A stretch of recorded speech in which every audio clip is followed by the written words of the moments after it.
گذشت، بی فیض بر ما هم گذشت. نوروز خوش بیک آمده،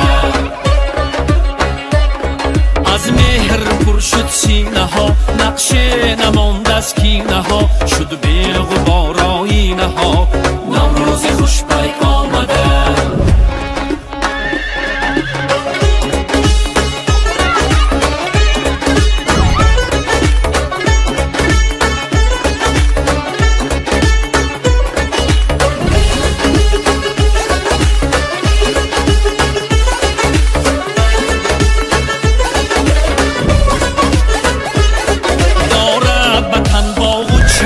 هر پاره خاکی وطن، از سبز و گل پیرهن.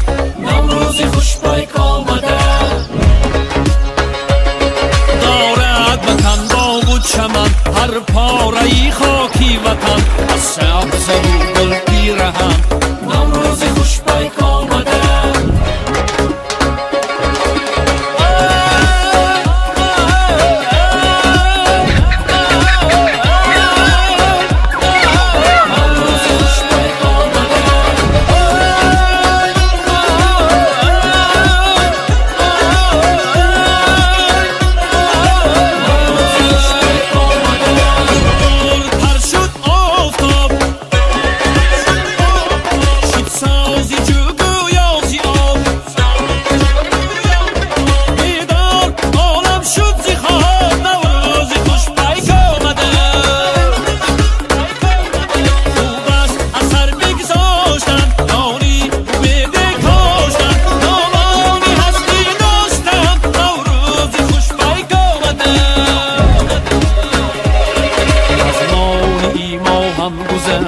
ایام سرما هم گذشت، بی فیض بر ما هم گذشت.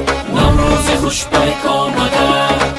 ما افتخار داریم که تاجیکستان برحق وطن نوروز، صدر، تیرگان و مهرگان است. هر کدامی از این جشن‌ها تاریخی بیش از 6000 ساله دارد و این دلیل نیست باعث افتخار ماست که نوروز باستانی امروز جشن جهانی گردیده است.